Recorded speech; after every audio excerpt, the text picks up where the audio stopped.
Namaskar and welcome to Dialogue.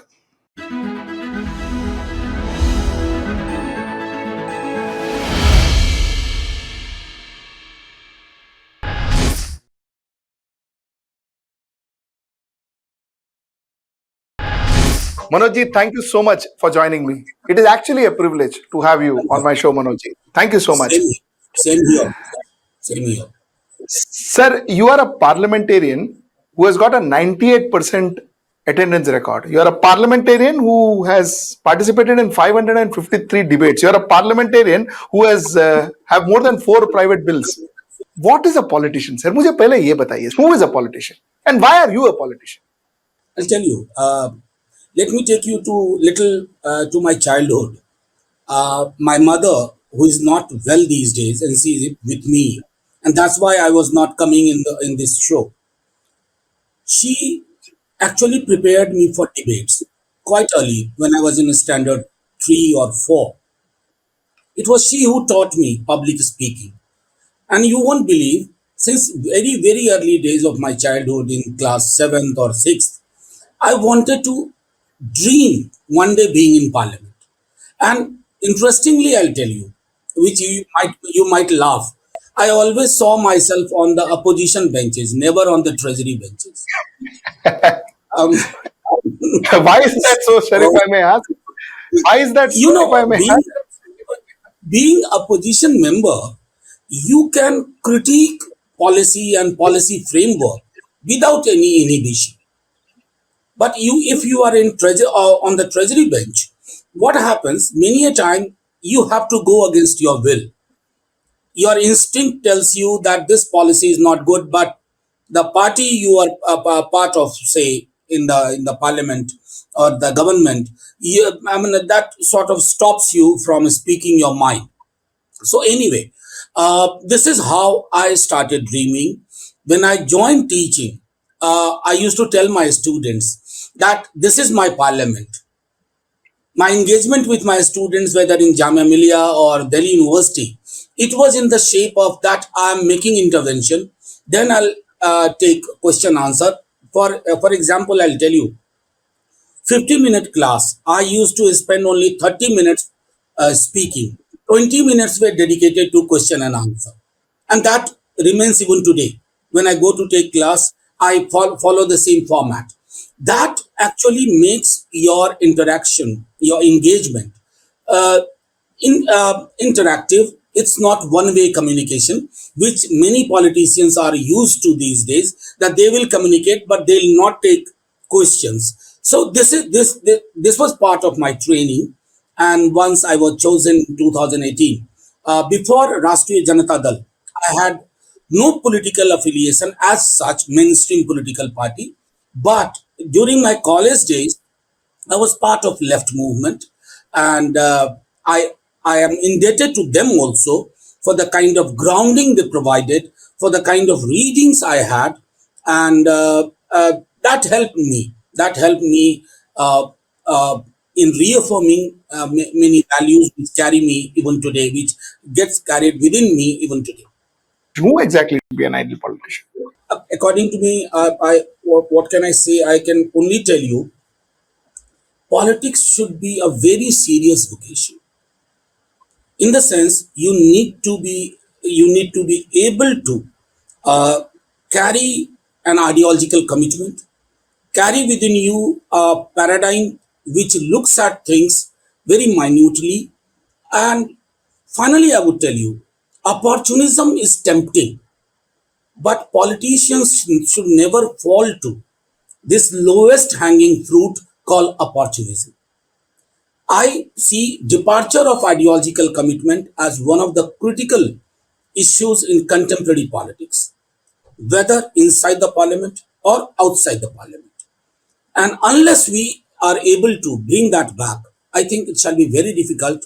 Maybe after a few years, we'll write obituary for parliamentary democracy or parliamentary debates and discussions.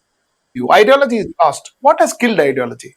If I talk in terms of timeline, I'll tell you the emergence of neoliberal market and neoliberal politics. was the greatest death blow to the politics of ideology. Uh, there was a theory called TINA. There is no alternative. This is how neoliberalism was sold. And World Bank, IMF, and almost all uh, national governments across party affiliations, they fell for it. And that I personally feel is damaging to the idea of ideological politics. You know, politics has to be rooted in ideology. And when I say ideology, the simplest definition of ideology is that a kind of worldview which makes you look at things critically, which makes you look at things so that it could be better tomorrow, which makes you look at things, which takes you away from the narrow domestic concerns. I think all these things actually are not in good shape today, and largely because of the neoliberal politics and its jargon. So you need a superhero. That superhero or the great leader is the individual. It becomes much more powerful than the collective, and collective is the had been the I would say the oxygen of parliamentary democracy and politics. So the collective has given space to an individual. That individual is cabinet. That individual is the face. And surprisingly and ironically and shockingly, across continent, individuals have become synonyms with the nation they belong to. So, I mean, you critique a government and it is taken as you are critiquing the very idea of nation and nationhood. This is again a contribution of neoliberal politics, which believes in brand making. So, you are not making a brand for democracy, you are making a brand for an individual. And that individual has the capacity, subsequently develops the capacity or the potential to kill the very idea of collective as democracy. I just want to ask you, when do you think neoliberalism actually started in India? Because, see, hero worship or hero led politics was something that always existed in India in some form or another. I'll tell you, very interesting question. I would say that hero worship certainly is not new to India. Forget India, it's not new to South Asia. Entire South Asia, if you see, hero worship has been traditionally the hallmark of South Asian politics or South Asian political life. But you know, Nehru was a hero. But you can tell me, you can actually count even now 10 members of Nehru's cabinet. Today, if you ask me to name 10 members of Modi's cabinet, I probably will fumble after 6 or 7. Forget state ministers. So there is a paradigm shift even in hero worship. The hero of yesteryears was a hero in a poster where there were 11 more faces. Hero's face were little bigger. Now the poster is of the hero only. There are no faces around the hero. They cannot enter that spectrum. That is worrisome, and I believe I would, if you ask me to choose a timeline, I will say that 1990s actually is the turning point.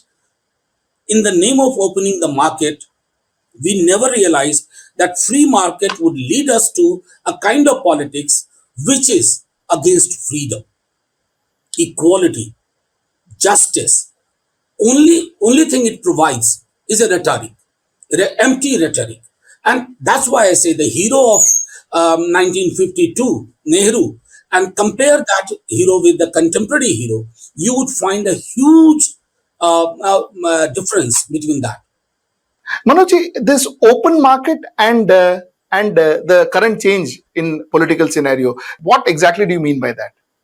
Look, free market, if you see, free market means state withdraws from the core sector, as we see. When a state withdraws, the idea of a collective means of production also gets withdrawn. The relations of production also get withdrawn. So there is no difference between, say, a pouch of shampoo and a political choice.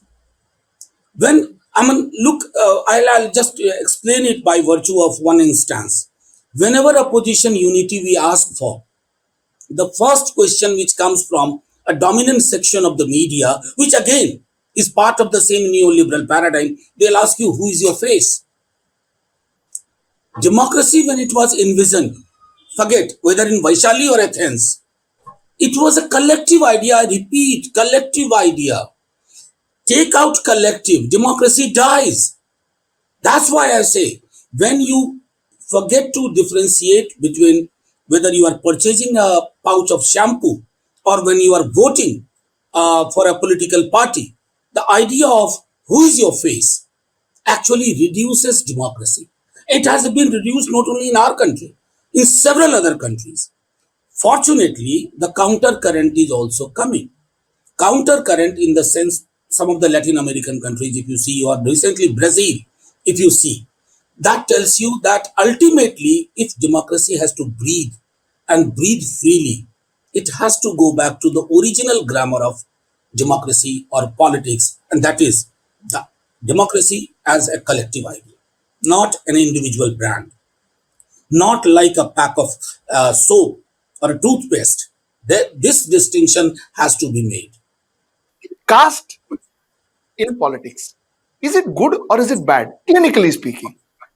Clinically, I will go back and pick up Rajni Kothari. Rajni Kothari in 1960s, forget, before Mandal Commission came, he had said that because caste is the primary unit of caste Hindu society. So when you do politics, you cannot do away with it. Now add this with caste-based oppression, caste-based discrimination, non-recognition of certain caste, non-representation of certain caste. So what happens when you say caste is good for politics or bad? I'll tell you that unless we evolve a mechanism whereby caste is done away with, in a country, regime, I'm asking you, 98% of the people who go down to clean our sewer, this was in response to my question in parliament. 98, more than 98% of the people who go down to clean our sewers, they belong to a particular caste. I have not seen any change, even with motorization at some places. So a system which has sustained on the basis of pollution and purity and hierarchy, that system is the hallmark of Hindu society. So anybody doing politics has to recognize caste as the face of a Hindu architecture, and that face will find a role. That's why when today caste-based census is asked for by Tejasvi ji or Nitish ji or by Stalin ji or several other people, the first reaction which comes from a mainstream media, unfortunately, will it not go for enhancing casteism in India? Sorry, boss. Casteism has remained in India because of the fact that people are not willing to question their own privilege. I'm a caste Hindu. I'm a Brahmin by caste. My parents were university professors. I certainly was not the most talented boy in my class, but many of my batchmates, those who were first generation learners, better students than me, they are left behind. This is what Indian caste system does to people. So when you, as a politician, you have to engage with this critical data. You have to engage with this ominous reality of our society. Certainly, speaking through caste, speaking around caste is actually needed. Unless we evolve as a society where caste we refer to as in past tense. There was a system called caste system. America can claim to a great extent that racism is in past tense. We cannot say that our own format of racism is in the past tense. It is in present and present continuous. Are we giving away more than getting from politics if you involve caste system in politics? Or You have to, I'm sorry, I'm again go back to Rajni Kothari. Long back he said that it is not caste in politics, it is politicization of caste. What kind of politicization? Depending of democracy. Remember 1990s. Again, I'm making a reference. Before 1990s, look at the idea of representation across several assemblies in India. Look at the faces of chief minister across India who all were there. They had a population of 4%, but they were the chief minister.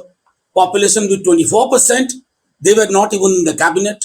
So this changed after Mandal Commission. Now, the further idea when you talk about politics and what it gives, essentially politics is also about ensuring representation. The other day, Tejaswiji said in assembly, and then Rahul ji also said that 7% people, SC, ST, and OBC. Does it look good? Does it give a very good curriculum vitae about Indian state and Indian democracy? How many of us were so happy when Barack Obama was elected? I mean, we had no family connection with Barack Obama, but every Indian was happy because a brown has been there. But in our country, the struggle is still on because basic level representation in bureaucratic structure is not current. There are roadblocks, and those roadblocks are basically institutional roadblocks, which is a roadblock in psychological empowerment, political empowerment, social empowerment. So this has to be negotiated through politics and democratic politics. Um, I want to talk to you about our parliamentary democracy and the state of what the democracy is in. I want to talk to you about opposition in India. A lot is said, sir. Are there? We have no opposition. We have no powerful opposition. The government is prevailing on the opposition. बात करने नहीं देता है, so on and so forth. Sir, what exactly is the status of opposition in India? Look, I'll tell you if you ask me what the contemporary situation tells me. I've been part of couple of meetings recently, and those meetings and the engagement with civil society tells me that the opposition is there, probably much better than what it was in 2018. Maybe many things we took for granted uh, in 2014 or 2018. We thought it's simply a change of government. But Modi ji's coming to power, it was not simply a change of government. It also meant a deep fissures caused by the government in institutions and in things which have a long-term damage potential. uh, Use of CBI, ED, IT. I won't say that it never happened before. It happened before, but they were, say, aberrations. Now it is a trend. It is an instrument to deal with opposition. Earlier, governments used to deal with opposition politically. Now, this government actually uh, rather believes in dealing with opposition through these agencies. So the task of opposition becomes difficult. We must look at when we compare that it cannot be 77 kind of thing because in spite of emergency, Indira ji probably had a democratic spirit here. So she went against the advice and she decided to hold election of 77. It is also different from 2004 when the opposition came to power without any so-called face. Now our challenge is to stitch uh, a canvas where state and center, looking at the fact that India is union of states, you have to stitch an alliance. And that alliance has to take on this government on the basis of programs. Setting aside the issue of who is the face, you have no dearth of face. An ordinary Indian chosen can actually become prime minister if need be. There are challenges, I tell you, there are challenges, but what is different now that each political party is of the view that it is no more a question of their own survival. It's a question of survival of democratic India. It's a question of survival of rule of law. It's a question of survival of this, the holiest book, the Constitution of India. Because many decisions which have been taken in last couple of years, they go against the spirit of the Constitution. They go against the spirit of parliamentary democracy. So this actually is part of the conversation amongst large number of political parties. But the fact is, there is also a feeling that we should sit together.